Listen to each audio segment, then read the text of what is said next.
안녕하세요, 여러분. N차원 예고편의 준입니다. 안녕하세요, 세리입니다. 오늘은 태풍 상사 5회와 6회, 2회 분량을 한 번에 리뷰하는 특별한 시간이에요. 그렇습니다. 그리고 오늘 우리가 첫 번째로 다룰 장면은요, 정말 충격적이에요. 강태풍이 사채업자 류희규 앞에서 손바닥 전체에 인주를 묻혀서 차용증에 도장을 찍는 장면입니다. 와, 그 장면, 저 정말 심장이 철렁했어요. 500개만 팔면 되는 줄 알았는데 갑자기 7,000개로 늘어나고 게다가 1억이라는 어마어마한 금액에다가 두 눈을 담보로 잡히죠. 신체 포기각서까지 쓴 거예요. 보통 사람 같으면 절대 못할 결정인데 강태풍은 왜 이런 무모한 선택을 했을까요? 그게 바로 오늘의 핵심 질문이에요. 그리고 그 답은 부산의 한 공장 슈박이라는 안전화 제조업체에 있었어요. 거기서 강태풍은 단순히 제품이 아니라 사람을 봤거든요. 맞아요. 박윤철 대표가 사채업자들에게 맞아서 피투성이가 된 모습, 그리고 그의 딸 보람이가 혼자 아빠를 기다리는 장면을 보면서 강태풍은 결심한 거죠. 이건 돈의 문제가 아니라 사람을 살리는 문제다라고요. 그래서 오늘 우리는 이 두 회차를 관통하는 키워드, 상사맨의 탄생에 대해 깊이 있게 파헤쳐 볼 거예요. 과연 강태풍과 오미선은 이 불가능한 미션을 어떻게 해결해 나갈까요? 그리고 7회에서는 어떤 반전이 기다리고 있을까요? 자, 그럼 본격적으로 시작해 볼까요? 먼저 5회부터 차근차근 되짚어 보겠습니다. 5회는 정말 강렬하게 시작돼요. 강태풍이 태풍 상사 사무실에서 아침을 맞이하는 장면이에요. 태풍이 구한화사가 온 줄 알고 깜짝 놀라는데 옆으로 누워서 잔 거예요. 그 장면 정말 웃겼어요. 그리고 오미선과 태풍 엄마와의 첫 만남이었죠. 그리고 오미선 집으로 갔고 오미선의 가족들이 갑식 아버지 왔다며 전쟁에서 돌아온 아버지로 착각하는 코믹한 장면도 있었죠. 오미선의 할머니가 치매가 있으신데 강태풍을 전쟁에서 전사한 갑식 아버지로 생각하시는 거예요. 그 장면이 웃기면서도 짠했어요. 할머니가 22살에 남편을 보냈는데 전사했다며 옛날 이야기를 하시는데 IMF 시대를 살아가는 오미선 가족의 처지가 오버랩되는 것 같았거든요. 생활이 정말 팍팍해 보였어요. 맞아요. 막내 오범이는 초등학교 1학년 11반 47번이라고 정확하게 자기소개를 하고, 둘째 미호는 여러 아르바이트를 전전하는 모습이 나오잖아요. 미호가 룰렛 이벤트 아르바이트를 하다가 성희롱 당할 뻔한 상황에서 남모가 나타나서 구해주는 장면도 있었고요. 남모가 저는 그런 거 보면 절대 못 참아요. 라면서 변태들을 혼내주는 장면이 정말 통쾌했어요. 그런데 정작 남모는 일당도 못 받게 생겼다고 걱정하더라고요. 그 순간 미호가 남모를 다시 보게 된 것 같았어요. 그리고 강태풍이 오미선의 집에서 커피를 타는 장면이 정말 귀여웠어요. 커피, 설탕, 프림 순서를 두고 티격태격하는 거 있잖아요.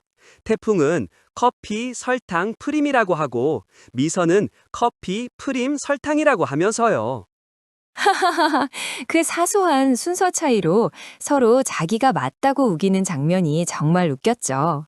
커피, 설탕, 프림이지? 아니에요. 커피, 프림, 설탕이죠. 그런데 그 장면이 단순히 웃기기만 한 게 아니라 두 사람의 성격 차이를 잘 보여주는 장면이었던 것 같아요. 태풍은 즉흥적이고 감각적인 사람이고 미선은 논리적이고 체계적인 사람이거든요. 그래서 커피 타는 순서 같은 작은 것도 서로 다른 방식으로 접근하는 거죠. 그리고 두 사람이 명함 교환 연습을 하는 장면도 있었죠. 상사매는 비즈니스 매너가 엄청 중요하다면서 명함을 두 손으로 주고받는 연습을 하는데 악수는 윗사람이 먼저 해야 한다고 미선이 가르쳐 주잖아요. 근데 이런 훈훈한 분위기는 오래가지 못해요. 왜냐하면 부산에서 정찰관이 전화를 해서 물건 찾았는데 사채업자가 갖고 있다고 알려주거든요. 그 순간 긴장감이 확 올라가요. 정찰관이 그 자식 그거 장난 아니다. 독한 놈이다. 조심해라. 라고 경고를 하는데도 강태풍은 500만 원을 들고 부산으로 내려가기로 결심하죠. 그런데 여기서 감동적인 장면이 나와요. 오미선이 자기 적금을 깼다는 거예요. 강진영 사장님이 남겨준 통장에서 일부를 보태서 500만 원을 만든 거죠. 그리고 태풍에게 우리 할 수 있어요 라고 말해요. 그 대사가 정말 울컥했어요. 우리 할 수 있어요. 이 한마디에 오미선의 각오가 다 담긴 것 같았거든요. 자기 개인 돈을 회사에 투자하면서까지 태풍을 믿겠다는 거잖아요. 오미선에게 그 적금은 그냥 돈이 아니라 미래를 위한 꿈이었을 텐데요. 맞아요. 아마 그 적금은 학원비나 수험 준비 비용으로 모아둔 돈이었을 거예요. 그런 소중한 돈을 선뜻 내놓는 거죠. 그래서 강태풍이 부산으로 내려가는데 거기서 슈팍 공장의 현실을 목격하게 되죠. 전기가 끊긴 공장, 사채업자들에게 맞아서 쓰러진 박윤철 대표, 그리고 압류당한 7천 켤레의 안전화. 그 장면이 정말 충격적이었어요. 박윤철 대표가 얼굴이 피투성이가 된 채로 있고 류희규라는 사채업자가 5천만 원 빌려주고 이자 포함 7천만 원을 받으려고 하는 상황이었죠. 날짜 지났다, 내일까지 돈 갚아라 라고 협박하는 장면이 정말 악질적이었어요. 게다가 표현준이 나타나서 6,500개를 가져가려고 해요. 표상선의 더러운 방식으로 방윤철의 급한 상황을 이용해서 헐값에 사가려는 거죠. 그때 강태풍이 폭발하는 거예요. 이거 전부 다 제가 사겠습니다. 7,000개 전부요. 원래 계획은 500개였는데 순간적으로 7,000개 전량을 사겠다고 선언한 거죠. 그리고 가격도 놀라워요. 박윤철의 빚 5천만 원, 이자 2천만 원에서 7천만 원. 거기에 덤핑으로 3천만 원을 더해서 총 1억! 500만 원이 1억으로 뛴 거예요. 담보는 자신의 두 눈, 신체 포기 각서까지 쓰면서요. 유희규가 네 이름 뭐고? 라고 물으니까 강태풍이 뭐라고 답하죠? 이름 알 거 없고 그냥 태풍 상사 상사맨이요. 이 대사가 정말 소름 돋았어요. 이 순간 강태풍은 단순한 오렌지족 철부지 청년이 아니라 진짜 상사맨으로 거듭나는 거예요. 그런데 이 결정을 오미선은 전혀 모르는 상태였죠. 이게 나중에 엄청난 갈등으로 이어지게 됩니다. 6회는 정말 특별하게 시작돼요. 1997년에서 1998년으로 넘어가는 재하의 종장면으로요. 배송중 대리가 TV에서 보신각 타정식을 보면서 종 치는 거 보러 가자고 하지만 사무실에는 아무도 없죠. 그 장면이 정말 쓸쓸했어요.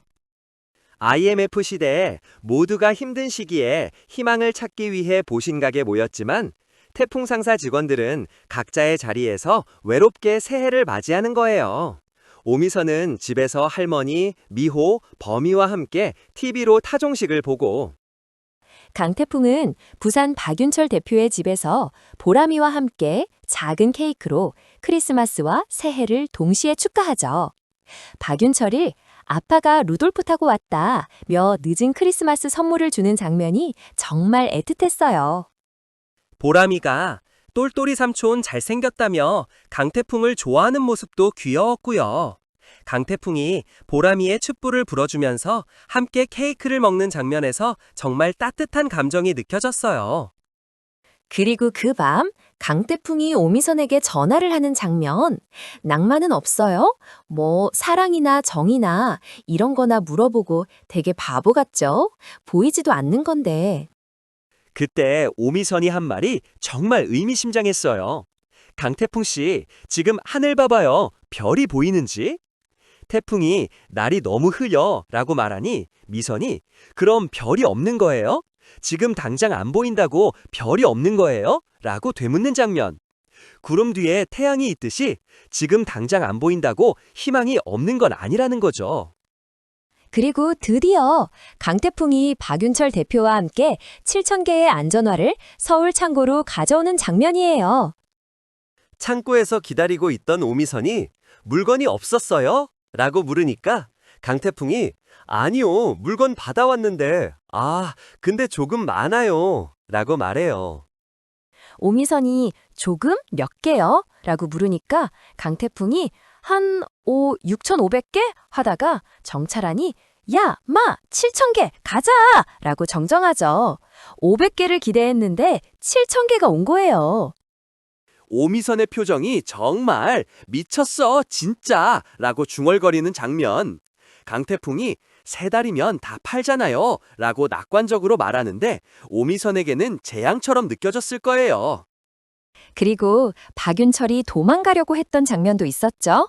태풍 상사를 보고 오늘 내일 하는 회사라며 완전히 멘붕해서 완도로 도망가려고 고속터미널까지 갔는데 박윤철은 같이 완도로 도망가자 2, 3년 숨어 있으면 그동안 세상도 안 변하겠냐며 강태풍과 같이 도망가자고 제안하죠. 그리고 강태풍이 박윤철에게 설득하죠. 아저씨 자신 없어요? 난 자신 있어. 뭐 자신 가지고 된다? 그게? 아직 아무것도 안 해봤잖아요. 같이 팔아나 보고. 박윤철이 반문해요. 어디다 팔 거냐고? 공사판 다 나가리 나고 중국이랑 사우디에 당장 팔아가 그 1억 만들 수 있나? 정말 현실적인 질문이었죠. 이 장면에서 박윤철의 절망감과 강태풍의 열정이 대비되는 게 인상적이었어요. 박윤철은 30년 넘게 이 업계에서 일했지만 IMF 앞에 무너졌고 강태풍은 이제 막 시작했지만 희망을 놓지 않는 거예요. 결국 박윤철도 마음을 돌리고 태풍상사팀에 합류하게 되죠. 그리고 7,000개를 팔기 위한 진짜 전쟁이 시작되는 거예요. 제3막에서 가장 중요한 건 오미선의 감정 변화인 것 같아요. 처음엔 충격과 배신감으로 화가 났지만 결국 다치지만 않으면 끝까지 화는 안 낼게요 라고 말하면서 강태풍을 지키겠다는 결심을 하는 거거든요. 맞아요. 그리고 1998년이라는 새로운 해가 시작되면서 태풍상사도 새로운 국면을 맞이하게 되는 거죠. 이제 정말 본격적인 수출 전쟁이 시작될 거예요. 이제 본격적으로 7,000개를 팔기 위한 작전이 시작돼요. 강태풍의 전략이 정말 기발했어요. 기존의 중국이나 사우디 시장이 아니라 유럽과 미국을 타깃으로 삼은 거예요. 그 이유가 명확했죠. 1998년 당시 아직 아시아는 인건비가 낮고 인력은 넘치는데 안전 관련 법이 부족한 상태였어요. 반면 유럽과 미국은 한 번의 부상으로도 병원비, 대체 인력 충원, 심하면 소송까지 이어지니까 안전 자체를 비용 절감의 핵심 가치로 여겼거든요. IMF로 한국 경제는 어려웠지만 선진국에서는 이미 산업 안전이 큰 이슈였으니까요. 그래서 슈박 안전화 같은 고품질 제품이 충분히 경쟁력이 있다고 판단한 거예요. 시대를 정확하게 읽은 거죠. 강태풍이 핵심은 인건비예요 라며 설명하는 장면이 있었는데 정말 논리적이었어요. 고속터미널에서 본 장미꽃이 유럽 수입인데 물류 비용이 있어도 인건비가 비싸니까 수입하잖아요 라는 예시를 들면서요. 그리고 다음 단계가 홍보였어요. 강태풍이 영상을 보며 사는 세상이 꼭 온다고 예견하면서 직접 홍보 영상을 찍기로 결심하죠. 그 촬영 장면이 정말 웃기면서도 멋있었어요. 강태풍이 직접 안전화를 신고 깨진 유리 위를 걷고 사정없이 점프하고 의자 위를 날듯이 뛰어넘는 장면. 거기서 압구정 시절에 잘 나갔던 댄스 실력까지 발휘하더라고요. 배송 중 대리가 캠코더로 촬영하는데 박윤철이 이게 뭐 하는 거야? 하는 표정이었는데 강태풍은 진지하게 제품의 내구성을 보여주는 거였죠. 그런데 촬영 도중에 강태풍이 다치는 사고가 있었어요. 맞아요. 배송 중 대리가 녹화 버튼을 제대로 안 눌러서 다시 찍게 됐는데 그 과정에서 태풍이 손에 상처를 입었죠. 오미선이 약을 사러 가면서 조심 좀 해요, 진짜 라고 걱정하는 장면이 있었어요.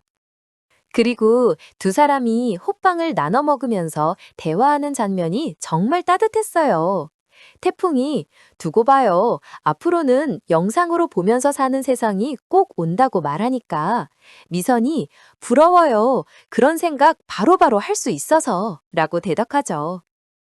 그 노력이 결실을 맺어서 로얄 인베스트 케미컬이라는 회사에서 관심을 보였고 드디어 PT 미팅이 잡힌 거예요.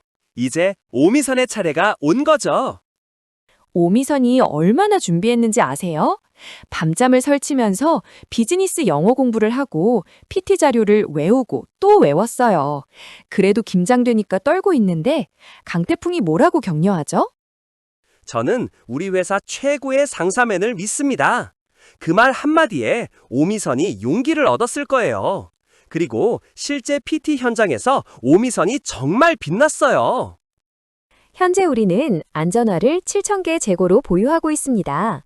안전은 타협할 수 없는 요소이며 작업 현장에서 발을 보호하는 것은 매우 중요합니다. 라고 차분하게 시작해서 슈박 안전화에 강철 발가락 보호대, 미끄럼 방지 밑창, 내구성 등을 완벽하게 프레젠테이션했죠.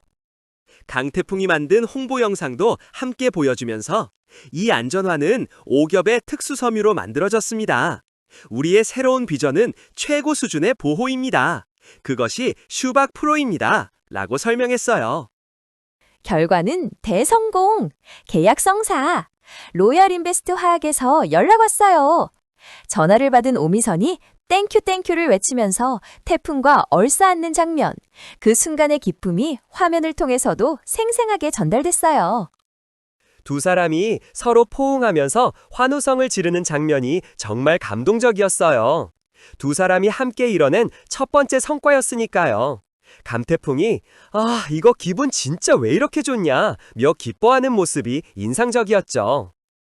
근데 문제는 여기서부터예요. 이제 계약은 됐으니까 물건을 보내기만 하면 되는데 선적을 앞둔 배가 돌연 물건 적재를 거부하는 거예요. 표현준의 농간 때문이었죠. 표현준이 해운사 쪽에 태풍 상사를 블랙리스트에 올려버린 거예요. 출항까지 단 이틀밖에 안 남았는데 대체선을 구하기엔 시간이 너무 부족했어요. 표현준이라는 캐릭터는 정말 전형적인 빌런이에요. 표바코의 아들이라는 배경 때문에 모든 게 자기 위주로 돌아간다고 생각하는 나르시시스트죠. 특히 강태풍에게 일방적인 열등감과 증오심을 갖고 있어요. 해운사를 찾아간 강태풍에게 이 사기꾼 자식 말 들어봤자 귀만 썩는다며 표현준은 해운사부 사장을 횟집으로 데리고 가버리잖아요. 강태풍이 필사적으로 설명하려고 하는데 아예 들으려고도 하지 않는 거예요. 그리고 사업 감각도 없어요. 그저 태풍에 대한 악감정으로만 움직이니까 제대로 된 판단을 못하는 거죠. 나중에 이 결정이 표상선에도 손해가 될 텐데 말이죠. 강태풍이 일단 약속해 주신 대로 물건 먼저 싣고 제가 오해를 어떻게든 일하며 애원하는데도 해운사 부사장은 냉정하게 거절해요. 그래서 강태풍과 오미선이 또다시 위기에 빠져요. 그날 저녁 정찰환과 강태풍은 포장마차에서 술을 먹고 정찰환 사무실로 가는데 거기서 사채업자 류희규가 기다리고 있었고 물건 못 실었다고 내 돈 어약낄 때 라며 협박했죠. 근데 더 큰일 난 건 하필 때마침 오미선이 부선으로 내려왔고 둘의 대화를 다 듣고 계약 내용까지 알게 되었죠. 모든 걸 알게 된 오미선이 다시 한번 폭발해요. 사장님은 회사의 이익보다 자신의 정의로만 앞뒤 안 가리고 행동하시는 거예요? 우리가 하고 있는 일, 했던 일, 그거 다 장난 같아요? 이 말에 강태풍도 할 말이 없었을 거예요. 오미선의 분노는 정당했으니까요. 도대체 무슨 생각으로 도장 찍으신 거예요? 도와주고 멋있어지고 싶었어요? 그건 강태풍 씨 개인 일대 하셨어야죠. 거기는 태풍 상사 사장으로 가신 거예요. 라는 말이 핵심이었죠. 두 사람이 처음으로 깊은 갈등을 겪는 순간이었어요. 오미선은 논리적이고 계산적인 사람이고 강태풍은 직관적이고 감정적인 사람이잖아요. 이 둘의 차이가 충돌한 거죠. 6회의 마지막 부분이 정말 인상적이었어요. 강태풍과 오미선이 갈등을 겪은 후에 발길 닿는 대로 걷다가 부산 어시장에 도착하게 되거든요. 그 장면의 분위기가 참 묘했어요. 두 사람이 말은 별로 없었지만 그냥 함께 걷고 있다는 것 자체가 우리는 같은 편이다라는 걸 보여주는 것 같았어요. 오미선이 먼저 가지 않고 태풍과 함께 있는 걸 선택한 거니까요. 맞아요. 그리고 어시장에서 생선을 손질하는 아주머니들 사이를 지나가는데 정찰안의 단골집 이모님이 되셨죠. 그 이모님이 주변 사람들과 이 생선은 태평양에서 잡아왔어 라며 대화를 나누는 걸 듣게 돼요. 그 한마디가 강태풍에게 번뜩이는 아이디어를 준 거예요. 원양어선 그거다. 태평양에서 생선을 잡아오는 배가 있다면 그 배에 안전화를 실어보낼 수도 있다는 발상이죠. 해운사 루트가 막혔으니까 아예 다른 방법을 찾은 거죠. 원양어선은 남미까지 가는 배니까 그 배에 안전화를 실어보내면 되겠다는 발상이었어요. 이게 정말 강태풍다운 창의적인 해결책이에요. 보통 사람들은 해운사가 안 된다고 하면 거기서 포기하거나 다른 해운사를 찾아보는 정도인데 강태풍은 완전히 다른 각도에서 접근한 거예요. 그래서 어시장에 있던 선장님에게 원양어선은 어디 가면 볼 수 있나요? 라고 물어봐요. 선장님이 저 넘어가면 원양어선, 남미뿐이가 알래스카, 유럽, 전 세계를 누빈다이가 한 번 탔다 하면은 최소 2년이 돼! 라고 알려주죠. 밤늦은 시간에 원양어선을 찾아가서 캡틴, 캡틴요! 라고 부르는 장면이 나와요. 그리고 간절하게 부탁해요. 선장님, 다른 게 아니라 저희가 부탁을 좀 드리고 싶어가지고요. 혹시 다른 물건도 실으시나요? 이거 혹시 멕시코까지 배송해 주실 수 있을까요? 근데 선장의 반응은 냉정했어요. 소금을 뿌리면서 거절하죠. 여기까지 태풍상사 6화였습니다. 자, 이제 본격적으로 7회를 예측해 볼 시간입니다. 그럼 연달아서 이어가 보겠습니다. 이 배는 고기를 잡는 배지. 물건 날라다 주는 건 해운사로 가보시오. 어디서 부정하게 물건을 옮겨달라고 해? 라며 선장이 구박을 합니다. 소금 세례 정말 충격적인 거절이었어요. 강태풍과 오미선이 소금을 뒤집어 쓰면서도 포기하지 않고 계속 설득하려고 해요. 선장의 부하가 설명해주는 장면이 있었어요. 우리 선장은 절대 물건 안 날라요. 그만큼 고기를 실을 수가 없어서요. 고기배는 고기만 날라야지 부정한다고 생각하세요. 바다에서 고기 잡아서 사는 사람들은 원래 그래요. 선장의 철학이 느껴지는 대목이었어요. 자신의 일에 대한 자부심과 원칙이 있는 사람이구나 싶었죠. 어부로서의 정체성과 자존심을 지키려는 모습이었어요. 그래서 강태풍과 오미선도 더 이상 어떻게 할 수가 없었던 거예요. 두 사람이 소금을 뒤집어 쓴 채로 막막해합니다. 자, 이제 본격적으로 공식 예고편에서 나온 내용들을 정리해 볼게요. 예고편에서 가장 눈에 띄었던 건 강태풍이 류희규에게 현금 1억을 쏟아붓는 장면이었어요. 드디어 빚을 갚는 거죠. 책상 위에 현금 다발을 와르르 쏟아놓으면서 이거 1억입니다. 이제 영원히 떨어지시죠? 라고 말하는 강태풍의 모습이 정말 통쾌했어요. 사이다 그 자체. 이게 의미하는 건 결국 원양어선을 통해서 안전화 수출에 성공했다는 거죠. 어떻게 선장을 설득했을까요? 아마도 박윤철이 직접 나서서 32년 장인의 진심을 전달하지 않았을까 생각해요. 맞아요. 그리고 정찰안에 중재도 있었을 것 같아요. 6회에서 정찰안과 류희규가 과거에 인연이 있었다는 복선이 있었잖아요. 정찰안이 원양어선 선장과도 아는 사이일 가능성이 높아요. 정찰안이 선장을 설득하는데 도움을 줬을 가능성이 높아요. 그리고 강태풍이 직접 원양어선에 타고 남미까지 가는 모험을 했을 수도 있어요. 예고편에서 강태풍이 배를 타고 떠나는 장면이 나왔거든요. 오미선이 사장님 왜 이렇게 걱정을 시켜요? 라면서 태풍을 껴안는 장면도 있었고요. 원양어선은 보통 몇 달씩 바다에 있잖아요. 물론 드라마니까 그렇게 오래 걸리진 않겠지만 그래도 며칠은 연락이 안 될 거예요. 오미선이 밤잠을 설치면서 태풍을 기다렸을 것 같아요. 그리고 결국 태풍이 무사히 돌아오면서 두 사람이 감격의 재회를 하는 거죠. 그 포옹 장면이 정말 아름다웠어요. 이제 두 사람의 관계도 새로운 단계로 접어드는 것 같은 느낌이었거든요. 예고편에서 또 하나 중요한 건 새로운 사업 아이템이 등장한다는 거예요. 바로 빨간 헬멧. 안전화 다음은 헬멧인 거예요. 그리고 태국으로 출장을 가는 장면도 나왔어요. 1998년 방콕 아시안 게임을 노린 것 같아요. 대규모 건설 현장이 있을 테니까 헬멧 수요가 폭발적으로 늘어날 수 있는 시기죠. 예고편에서 강태풍이 고마진 과장에게 머리를 숙이면서 과장님 도와주세요 라고 부탁하는 장면이 있었는데 아마 헬멧 사업 관련해서 도움을 요청하는 것 같아요. 고마진 과장이 원단 전문가니까 헬멧 소재에 대한 지식이 있을 거예요. 고마진 과장이 예전에 계약 실수로 회사에 피해를 줬었지만 이제 다시 기회를 얻어서 헬멧 사업을 성공시키는데 핵심적인 역할을 하지 않을까요? 자신의 실수를 만회할 기회인 거죠. 그리고 가장 설레는 장면, 태국에서 강태풍이 오미선에게 고백하는 거예요.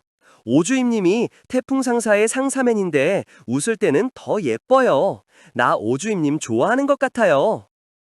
저 그 장면 예고편 보면서 진짜 소리 질렀어요. 드디어 태풍이 자기 마음을 표현하는구나. 그동안 계속 마음만 있고 말은 못했었잖아요. 그동안 오미선에게 계속 걱정만 끼쳤잖아요. 그런데 이제는 솔직하게 자기 감정을 말하는 거예요. 웃을 때는 더 예뻐요 라는 말이 정말 로맨틱하지 않나요? 직접적인 표현이면서도 은은하게 감정을 전달하는 것 같아요. 완전 설레요. 그리고 오미선의 반응이 궁금해요. 받아줄까요? 아니면 지금 그런 묘기 할 때가 아니에요. 라고 할까요? 제 생각엔 오미선도 이미 마음이 있을 것 같아요. 5회에서 적금을 깨서 돈을 보태주고 6회에서도 태풍이 무사히 돌아오기를 간절히 기다렸고 다치지만 않으면 화 안 낼게요 라고 말했잖아요. 그게 다 태풍을 걱정하는 마음에서 나온 거니까요. 다만 오미선 성격상 바로 대답하기보다는 일단 일부터 끝내고 나중에 얘기해요. 이런 식으로 넘어갈 수도 있을 것 같아요. 실용적인 사람이니까요. 감정보다는 일을 우선시하는 스타일이잖아요. 하하, 그것도 오미선답네요. 그리고 7회에서 주목해야 할 또 다른 포인트는 표바코가 본격적으로 움직인다는 거예요. 예고편에서 네가 강태풍을 잡을 감량이나 되냐는 대사가 나왔거든요. 지금까지는 아들 표현준을 시켜서 간접적으로 방해했다면 이제는 표바코 본인이 직접 나서는 거죠. 이게 훨씬 더 위험한 신호예요. 표현준은 감정적으로 움직이는 사람이라 예측 가능한데 표바코는 계산적이고 냉정하니까요. 표바코는 강진영 사장님과 무언가 깊은 인연이 있는 것 같아요. 강진영이 쓰러졌을 때 병실에 혼자 찾아와서 어디 있냐고 물었던 장면이 복선이었을 거예요. 뭔가를 찾고 있었던 건데. 예고편에서 그것 알고 보니 그 사람에게 있었다는 나레이션이 나왔어요. 표바코가 찾던 바로 그 비밀이 수면 위로 떠오르는 거죠. 그리고 그게 강태풍과 연결되어 있을 가능성이 높아요. 아마도 강진영 사장님이 남긴 무언가일 거예요. 아, 그래서 표바코가 더 집착하는 거군요. 단순히 경쟁사를 없애려는 게 아니라 자신이 원하는 뭔가를 얻기 위해서 강태풍을 압박하는 거네요. 그게 문서일 수도 있고 어떤 권리일 수도 있고. 그리고 박윤철 대표와 슈박 이야기도 어떻게 마무리될지 궁금해요. 안전화 판매가 성공하면 박윤철은 빚을 갚고 새 출발을 할 수 있을 텐데요. 32년 된 공장을 다시 살릴 수 있는 기회를 얻는 거죠. 딸 보람이와의 재회 장면도 나올 것 같아요.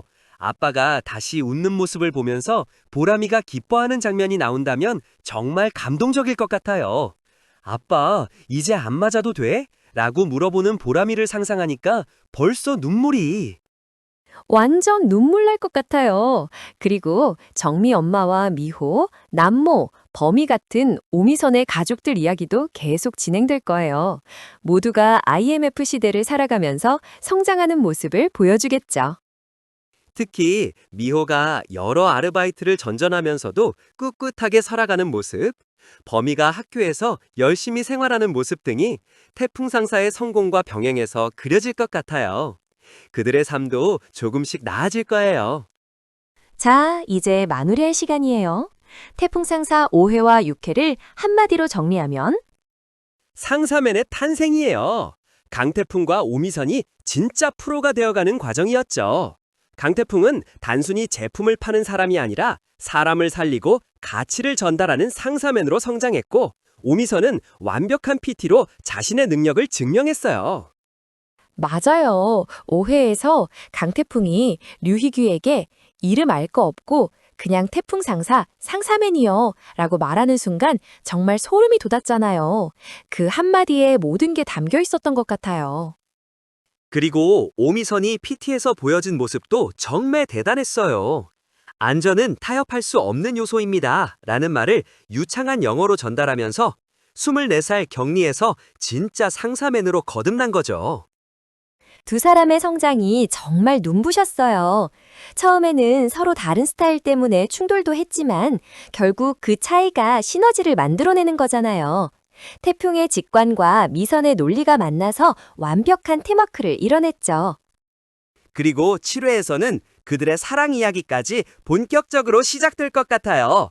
사업도 로맨스도 모든 게 한 단계 업그레이드되는 회차가 될 거예요. 원양어선을 통한 수출 성공으로 1억 빚을 청산하고 새로운 헬멧 사업으로 확장하고 태국까지 진출하고 거기서 강태풍의 고백까지 7회는 정말 볼거리가 넘칠 것 같아요. 특히 오주임님 좋아하는 것 같아요 라는 고백이 어떻게 전개될지 너무 궁금해요. 오미선이 어떤 반응을 보일지, 두 사람의 관계가 어떻게 발전할지. 그리고 표바코라는 진짜 큰 악당이 본격적으로 등장하면서 긴장감도 높아질 거예요. 강진영 사장님과 표바코 사이에 숨겨진 비밀이 무엇인지, 그게 강태풍에게 어떤 영향을 미칠지도 정말 궁금하고요. 지금까지는 표현준이라는 2세 빌런과 싸워왔다면 이제는 진짜 보스인 표바코와 맞서야 하는 거잖아요. 게임의 난이도가 완전히 달라지는 거죠. 하지만 강태풍과 오미선도 이제 다릅니다. 두 사람 모두 5회와 6회를 거치면서 엄청나게 성장했으니까요. 이제는 어떤 역경이 와도 함께 이겨낼 수 있을 것 같아요. 여러분, 토요일 밤 9시 10분 TVN에서 만나요. 태풍 상사 절대 놓치지 마세요. 7회도 기대 많이 해주시고요. 지금까지 N차원 예고편의 준이었고, 세리였습니다. 다음 주에 또 만나요. 안녕.